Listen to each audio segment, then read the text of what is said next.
வணக்கம் இந்தியா. இன்றைய தினம் நமது சந்தைகள் ஒரு ஹையரில் முடிவடைந்திருக்கிறது. 36 புள்ளிகள் அதிகரித்து 25,701.90 முடிவடைந்திருக்கிறது. மெயினாக சப்போர்ட்டட் பை ஒரு ஸ்ட்ராங் பையிங் ஐடியில் பார்க்க முடிஞ்சது. அதற்கு இந்த Q2 ரிசல்ட்ஸ் வந்தது, அதை பற்றி சொல்லுவோம். தென் பேங்கிங் ஷேர்ஸ், இது ரெண்டும் ஒரு பக்கம் ஹையர் இழுத்துட்டு போச்சு. மறுபக்கம் செல்லிங் ப்ரெஷர் காணப்பட்ட துறைகள் pharma and consumer durables. So இன்றைக்கி பார்த்தோன்னா நிஃப்டி 50 கிட்டத்தட்ட ஒரு 0.8% வரலையும் இன்ட்ராடே பீக்கு டச் பண்ணிடுது 25,873.50. பட் அதில் நிற்க முடியல. அதுலேருந்து கீழே விழுந்து க்ளோசிங்கில் 25,701.90 முடிவடைந்திருக்கிறது.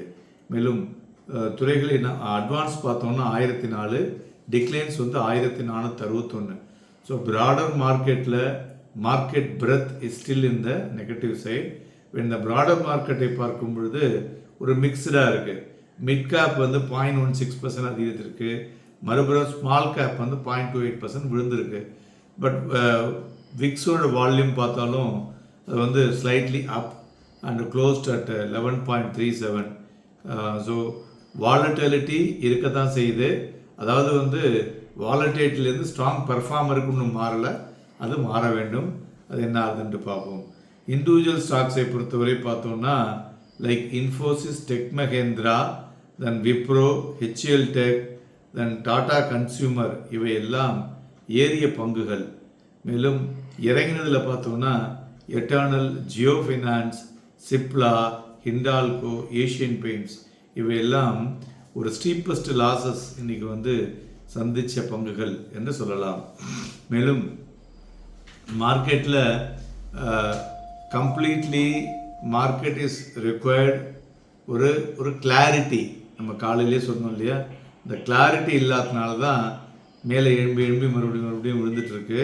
ஸோ அதுமாரி தங்கம் பார்த்தோன்னா இன்றைக்கி 50 ரூபாய் அதிகரித்து 1,43,171, வெள்ளி 122 ரூபாய் குறைந்து 2,91,455, க்ரூட் ஆயில் 87 ரூபாய் அதிகரித்து 5,434 வினிமாகிக் கொண்டிருக்கிறது.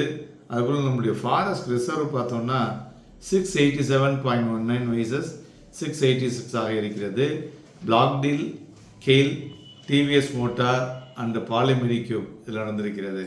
மேலும் இன்றைய தினம் வெளியான ரிசல்ட்ஸ் பார்த்தோன்னா Polycab top line and EBITDA above expectations, but margin below expectation ஆக இருக்கிறது. அதுபோல் விப்ரோ பார்த்தோன்னா lower than expected EBITDA and EBITDA margin. So revenue ஆனால் ஏறி இருக்குது. ஸோ அதுமாதிரி டெக் மஹேந்திரா பார்த்தோன்னு வச்சுங்களேன், dollar revenue growth above estimates. அதேமாரி both EBITDA and EBITDA margin marginally above expectations. அந்த டாலர் ரெவென்யூ க்ரோத் அதிகரித்ததுனால தான் டெக் மஹேந்திராவில் இன்றைக்கி ஒரு ஹெவி பையிங்கும் இருந்ததுன்னு சொல்லலாம். அதுபோல் பொதுவாகவே அந்த துறையில் ஒரு பையிங் ஆக்டிவிட்டியை பார்க்க முடிஞ்சது. அதுபோல் நாளைய தினமும் நிறைய ரிசல்ட்ஸ் வர இருக்குது. அதற்கு தகுந்தாற்போல் சந்தைகளில் ஒரு ஏற்ற இறக்கம் இருக்கும் என்று எதிர்பார்க்கலாம். மேலும் நண்பர்களே, நம்மளுடைய இண்டிகேட்டர், அதாவது ஒரு இன்டர்னல் ஸ்ட்ரென்த்தை இண்டிகேட் பண்ணக்கூடிய இண்டிகேட்டரை பார்க்கும் பொழுது பார்த்தோம்னா அது என்ன சொல்லுதுனாக்க, இந்த ஜனவரி 7, 2026 ஜனவரி 14, 2026 வரலையும் ஒரு மார்க்கெட்டினுடைய இன்டர்னல் டோன் பார்த்திங்கனாக்க ஒரு வீக் ஆகிருக்கிறத பார்க்க முடியுதுங்க, நோட்டிசபிளி. ஸோ இது எப்படி கண்டுபிடிக்கிறது, பல்ஸ் எப்படி பார்க்குறதுன்னு பார்த்தீங்கன்னா, நிஃப்டி 500 ஸ்டாக்ஸில் நீங்கள் டெய்லி நோட் பண்ணிங்க 52 வீக் ஹை எவ்வளோ இருக்குது, மறுநாளைக்கு எவ்வளோ ஏறுது இறங்குது. அந்த 52 வீக் ஹை 4லேருந்து 1 ஆகிருக்கு. அதுபோல் 52 லோ 0லேருந்து 5 ஆகிருக்கு. ஸோ இது இறங்கியிருக்கு, லோ ஏறி இருக்கு. ஸோ அதனால் என்ன ஆயிடுச்சுன்னா, இந்த down side pressure across broader market வந்தது தான் இது முக்கிய காரணம். அதனால் அந்த ஸ்டாக் ஸ்பெசிஃபிக் மூமெண்ட்டை இந்த இடத்துல எடுக்க முடியாது. ஸோ அதனால் இந்த அப்கமிங் வீக் பார்த்தோன்னா F&Oவில் still it is on the oversold territory. அதுமாரி கன்சிக்யூட்டிவாக 2வது வாரமாக மார்க்கெட் அது வீழ்ச்சியில் ஓவர் சோல்டில் இருக்குது. அதுமாதிரி மேக்ஸிமம் பெயின் அப்படின்னு பார்த்தோன்னா நிஃப்டி ஃபியூச்சரில் 25,800 அது வரக்கூடிய எக்ஸ்பைரிக்கு. ஸோ ஓவரால் மார்க்கெட் வந்து என்னென்னா ஒரு கிளாரிட்டி இல்லாமல் இருக்குது. அந்த கிளாரிட்டி வந்துடுச்சுன்னா தை பிறந்தால் வழி பிறக்கும் என்பது போல் சந்தைகளுக்கும் ஒரு வழி பிறக்கும் என்று சொல்லலாம்.